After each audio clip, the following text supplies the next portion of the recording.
natural lang. Thank you Lord.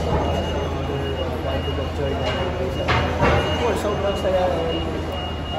Sobrang excited ulit. Siyempre, nag-aalaga na naman ng baby. At the same time, talagang inaayos yung schedule kasi yun nga, kailangan talaga yung baby and of course, si Jingy, yung mother, panganak lang siya, kailangan makarecover agad.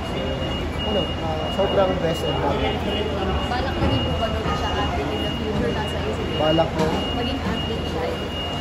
For sure, that's the plan na talagang sana na maging athlete siya. And of course, basketball player talaga. Pero you never know. Depende sa talagang anong mahiligan ng bata. Sa father talaga. Kung ano man yun, isusupport ko yung mga bata sa mga gusto nila. Lalaki. Andyan ka pala. Lalaki ulit. Lalaki ulit. Gusto mo ulit next year? Babae naman. Babae naman sa mga babae. After pahinga muna.